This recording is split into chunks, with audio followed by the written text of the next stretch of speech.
Lendas urbanas têm um poder único de mexer com a imaginação, especialmente aquelas que misturam elementos sobrenaturais com o cotidiano.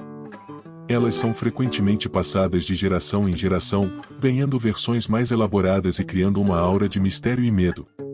Vamos explorar algumas das lendas urbanas mais assustadoras que muitos acreditam serem verdadeiras e seu impacto na cultura popular.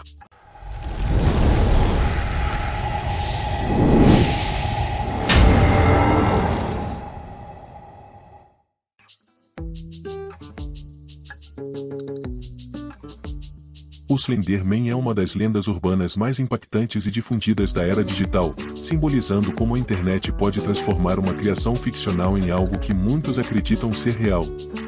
A figura, descrita como um homem alto, magro, de braços desproporcionalmente longos e sem rosto, foi originalmente criada em 2009 por Erik Knudsen, também conhecido como o Vitor Surge, durante um concurso de edição de fotos no fórum Something Awful. O objetivo do concurso era adicionar elementos sobrenaturais a imagens comuns, e o Slender Man, com sua aparência perturbadora e enigmática, rapidamente se destacou como uma criação assustadora. No entanto, o que começou como uma imagem manipulada logo se transformou em uma lenda muito mais profunda e influente, à medida que pessoas começaram a adicionar suas próprias narrativas e interpretações sobre a criatura. A internet foi o meio principal pelo qual o mito do Slender Man se espalhou, principalmente através de fóruns de discussão, sites como o Reddit e histórias conhecidas como creepypastas, relatos de terror compartilhados online. Nesses espaços, usuários adicionaram novos detalhes à história, transformando o Slender Man em uma figura sobrenatural que persegue e atormenta crianças, aparecendo em florestas ou em locais abandonados, e induzindo suas vítimas ao desaparecimento ou a cometer atos violentos. Diferentemente de outras lendas urbanas, o Slender Man não possui uma origem clara ou características definidas, o que contribui para a aura de mistério que o cerca. Sua aparência vazia e a ausência de um rosto criam uma imagem aterrorizante, que permite inúmeras interpretações, dando espaço para o surgimento de histórias diversas, e em alguns casos, perturbadoras. O impacto dessa lenda moderna foi especialmente forte entre adolescentes, um público naturalmente atraído por histórias de terror e mistério. O Slender Man passou a simbolizar o medo do desconhecido, um ser invisível que pode estar à espreita em qualquer lugar, sempre presente nas sombras. Esse apelo ao medo foi intensificado com o lançamento de jogos de vídeo como Slender The Eight Pages, que colocou os jogadores na posição de tentar escapar da criatura em uma floresta sombria. A jogabilidade simples, aliada à atmosfera claustrofóbica e à presença constante do Slender Man, transformou o jogo em um fenômeno, solidificando ainda mais a lenda na cultura popular. No entanto, o mito do Slender Man transcendeu o entretenimento e, tragicamente, se materializou em eventos reais. O caso mais notório aconteceu em 2014, em Waukesha, Wisconsin, quando duas adolescentes de 12 anos atraíram uma amiga para a floresta e a esfaquearam 19 vezes, acreditando que o sacrifício iria agradar o Slender Man. A vítima sobreviveu, mas o incidente chocou o mundo, mostrando como uma ficção criada na internet pode influenciar a mente de pessoas vulneráveis e suscetíveis a manipulações psicológicas. As duas agressoras afirmaram acreditar que o Slender Man era real e que precisavam cometer o crime para se tornarem suas protetoras. O caso levantou discussões sobre os perigos da internet e o impacto que as lendas urbanas modernas podem ter sobre jovens, especialmente aqueles que têm dificuldade em distinguir entre fantasia e realidade. O fenômeno Slender Man exemplifica como a internet, com sua capacidade de disseminar informações rapidamente e de forma massiva, pode amplificar mitos e lendas de maneiras imprevisíveis. O mito começou como uma brincadeira criativa, mas, devido à viralidade das histórias e ao fascínio pelo terror, transformou-se em algo que, para muitos, passou a ter contornos de realidade. A influência dessa figura foi além do entretenimento, demonstrando como a internet pode criar e alimentar medos, ao mesmo tempo em que conecta pessoas em torno de narrativas compartilhadas.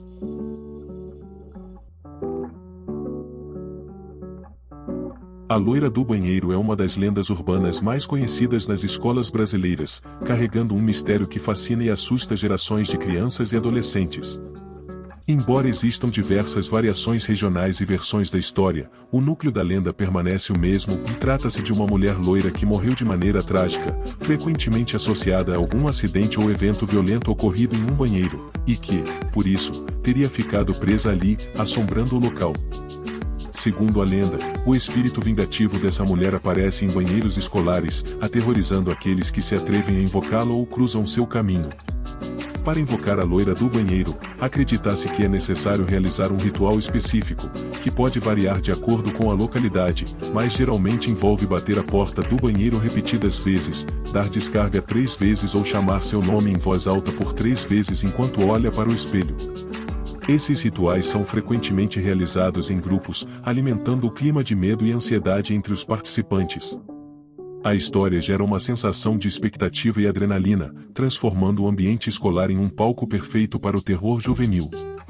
O surgimento da lenda da loira do banheiro remonta a antigas histórias de fantasmas e assombrações que circulam desde o Brasil colonial, muitas vezes inspiradas em figuras históricas. Uma das versões mais conhecidas associa a lenda à figura de Maria Augusta, uma mulher da alta sociedade do século XIX, que teria morrido em um banheiro após um acidente, possivelmente por escorregar e bater a cabeça. Outras versões falam de mulheres que cometeram suicídio em banheiros ou foram assassinadas. Com o tempo, a história foi adaptada, incorporando elementos de horror que ressoam com o público infantil e juvenil. A figura da loira do banheiro se tornou um símbolo de medo, principalmente em ambientes escolares, onde crianças e adolescentes, movidos por curiosidade, medo e pressão dos colegas, realizam os rituais para testar sua coragem. Essa prática, embora seja vista de maneira lúdica por muitos, tem um impacto psicológico significativo nas crianças, que podem desenvolver medos intensos de usar banheiros escolares ou ficar sozinhas nesses locais. Mesmo desacreditada por adultos, a lenda continua a ser passada adiante como uma forma de narrativa oral, perpetuando o medo e o fascínio. Além de seu impacto no imaginário infantil, a lenda também reflete aspectos mais amplos da cultura brasileira. Muitas lendas urbanas como a loira do banheiro possuem raízes em mitos e histórias de espíritos inquietos, refletindo o sincretismo religioso do país, onde elementos de espiritualidade africana, indígena e católica se misturam. A loira do banheiro, com sua aura de morte e vingança, ecoa histórias de almas penadas que não encontraram paz e vagam em busca de resolução. Apesar de ser amplamente desacreditada, a loira do banheiro mantém uma presença constante no cotidiano das escolas brasileiras, servindo como uma espécie de rito de passagem entre os jovens. Mais do que uma simples história de terror, ela cria laços de cumplicidade entre as crianças, que compartilham medos e rituais, perpetuando uma tradição que continua a se renovar a cada geração.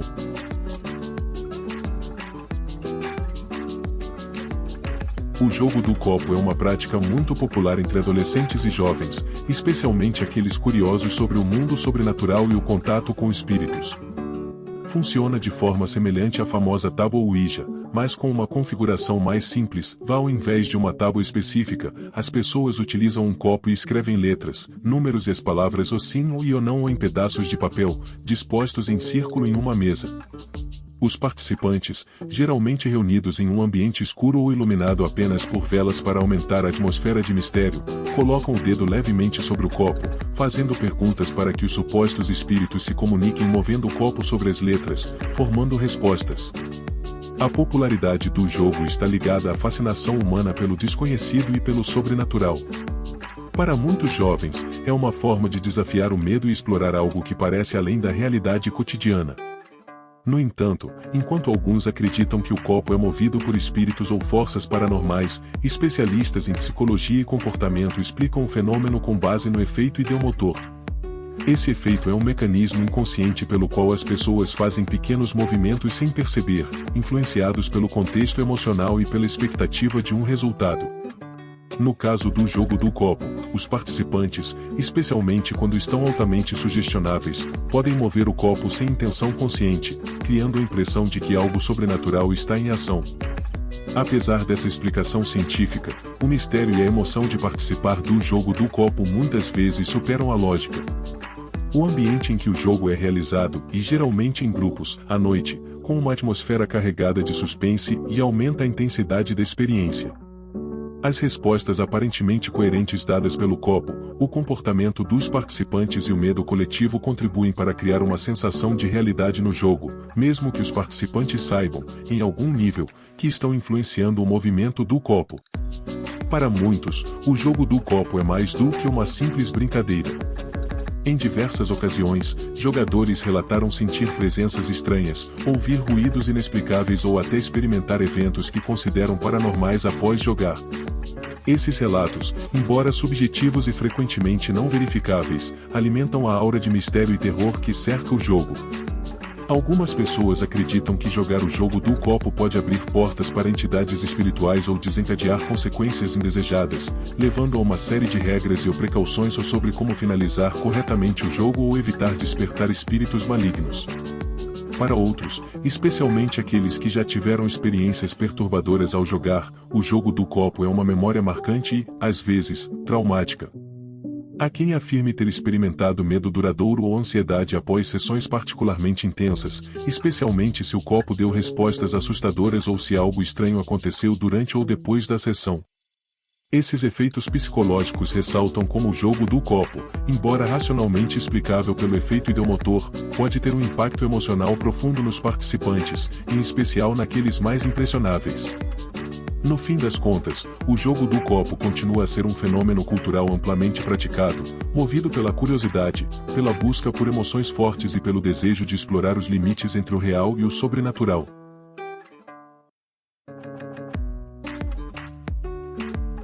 O chupa-cabra é uma das lendas urbanas mais disseminadas nas Américas, especialmente em países como Porto Rico, México e até no Brasil. A criatura é descrita como um monstro que ataca animais domésticos, principalmente cabras, e os mata sugando todo o seu sangue, deixando as carcaças secas e sem sinais de sangue visíveis. O nome o chupa-cabra deriva precisamente dessa ideia de uma criatura vampírica que se alimenta do sangue dos animais, e o fenômeno é associado a ataques misteriosos a rebanhos, que começaram a ser relatados principalmente na década de 1990. O primeiro relato documentado de ataques atribuídos ao chupa-cabra ocorreu em Porto Rico, em 1995, quando várias cabras foram encontradas mortas com feridas perfurantes no pescoço e o corpo aparentemente sem sangue. Esses eventos deram origem à lenda, que rapidamente se espalhou para outros países latino-americanos e regiões dos Estados Unidos, onde avistamentos da criatura começaram a ser relatados. As descrições do chupa-cabra variam, mas a imagem mais comum é a de uma criatura bípede, de aparência reptiliana ou canina, com grandes olhos vermelhos e espinhos ao longo das costas.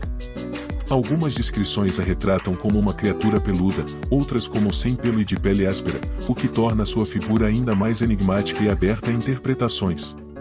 Apesar dos relatos iniciais, a existência do chupa-cabra sempre foi vista com ceticismo pela comunidade científica. Pesquisadores que investigaram os ataques atribuídos à criatura descobriram que muitos dos animais mortos apresentavam sinais de predação por carnívoros comuns, como cães selvagens ou coiotes. A explicação mais aceita é que os ataques foram causados por animais doentes ou debilitados que, devido a sarna ou outras condições, apresentavam uma aparência bizarra, o que pode ter gerado confusão e alimentado a ideia de uma criatura sobrenatural. Além disso, em muitos casos, a falta de sangue visível nas carcaças se deve ao processo de coagulação pós-morte, o que faz parecer que o sangue foi sugado, quando na verdade foi apenas retido no corpo do animal. Mesmo com essas explicações científicas, a lenda do chupa-cabra persiste fortemente no imaginário popular. Isso se deve, em parte, à maneira como a lenda se encaixa no folclore e nas crenças sobrenaturais de várias culturas latino-americanas, onde criaturas misteriosas e entidades sobrenaturais são parte integrante do cotidiano. O medo do chupa-cabra também é alimentado pela mídia, que frequentemente traz histórias sensacionalistas sobre novos avistamentos ou mortes estranhas de animais, mantendo a lenda viva. Na cultura popular, o chupa-cabra se tornou uma figura emblemática do terror. Ele aparece em filmes, programas de televisão e histórias de ficção científica, além de ser objeto de especulação em programas de teorias da conspiração. O fascínio pela criatura reflete o desejo humano de explicar o inexplicável e de encontrar um sentido em eventos aparentemente misteriosos e assustadores. Mesmo que as evidências científicas refutem a existência de tal monstro, o chupa-cabra continua a ser uma figura de medo e fascínio na cultura latino-americana, um símbolo do terror desconhecido que assombra os campos e florestas à noite. O chupa-cabra, portanto, não é apenas uma criatura mitológica, mas também um reflexo das tensões culturais e medos sociais. Ele representa a interseção entre o sobrenatural e o cotidiano, sendo um mito que, apesar de amplamente desmentido, permanece vivo graças à capacidade humana de criar e perpetuar narrativas que explicam o que está além da compreensão imediata.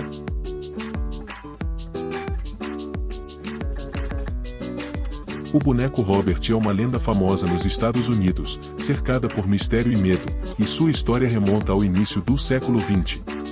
O boneco pertencia a um menino chamado Robert Eugene Otto, que vivia com sua família em Key West, na Flórida. Segundo relatos, o boneco foi dado ao jovem Robert por uma governanta da família, que supostamente praticava magia negra. Logo após a chegada do boneco, eventos estranhos começaram a acontecer na casa da família Otto, e o menino, que costumava brincar alegremente com seu novo brinquedo, começou a afirmar que o boneco estava vivo. De acordo com a lenda, o boneco Robert era responsável por causar uma série de acontecimentos inexplicáveis e aterrorizantes. Os pais de Robert diziam ouvir risadas sinistras vindas do quarto do filho quando ele estava sozinho e viam o boneco mudar de posição ou até mesmo se mover de um cômodo para outro sem explicação. O jovem Robert começou a culpar o boneco por várias travessuras, alegando que o Robert fez isso, frase que se tornou parte da tradição em torno do mito. Com o passar dos anos, o boneco continuou a ser alvo de suspeitas, mesmo quando Robert cresceu e deixou a casa. Após sua morte, a casa onde o boneco permaneceu foi vendida para novos proprietários, que também relataram incidentes estranhos envolvendo o brinquedo. As crianças da vizinhança disseram ter visto o boneco olhando pelas janelas, e algumas pessoas acreditavam que ele era capaz de influenciar o comportamento dos que entravam em contato com ele. Hoje, o boneco Robert está exposto no Museu East Martello, em Key West, onde permanece em uma vitrine de vidro.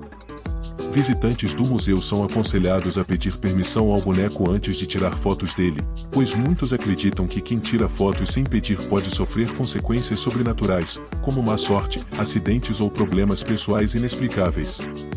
A lenda diz que várias pessoas enviam cartas de desculpas ao museu, pedindo perdão ao boneco por desrespeitá-lo, na esperança de aliviar qualquer maldição que ele tenha lançado. O boneco Robert não apenas assombra o museu, mas também deixou uma marca indelével na cultura popular. Ele inspirou inúmeros filmes de terror e histórias, sendo a inspiração para a famosa franquia Chuck, o boneco assassino da série Brinquedo Assassino. Embora os filmes tenham amplificado os elementos de horror e violência, a história original de Robert mantém seu caráter perturbador por conta do mistério em torno de sua suposta vida própria e das reações que ele ainda provoca em quem o visita. Essa lenda continua a fascinar e amedrontar aqueles que ouvem a história do boneco Robert, destacando como objetos inanimados podem se tornar veículos de narrativas sinistras e assombrações no imaginário coletivo. Mesmo com explicações racionais para os eventos estranhos associados a ele, o boneco permanece um ícone do sobrenatural, tanto nos Estados Unidos quanto no cenário global de histórias de terror. As lendas urbanas são mais do que simples histórias de terror. Elas refletem nossos medos mais profundos, nossas inseguranças e, muitas vezes, as lições que tentamos passar de geração em geração. Seja o Slenderman, a loira do banheiro ou o boneco Robert, essas narrativas continuam a nos fascinar e a nos assustar, criando um elo entre o mundo real e o sobrenatural. Mesmo que saibamos que muitos desses contos são apenas ficção, o impacto que eles têm em nossas mentes e na cultura popular é real. Talvez seja isso que torna essas lendas tão poderosas, o fato de que, no fundo, todos nós gostamos de acreditar que, em algum lugar, o desconhecido ainda espreita e pode estar mais perto do que imaginamos. Então, da próxima vez que você ouvir um som estranho no escuro, ou sentir que está sendo observado, lembre-se, às vezes, as lendas urbanas são apenas histórias. Mas, às vezes, e não são.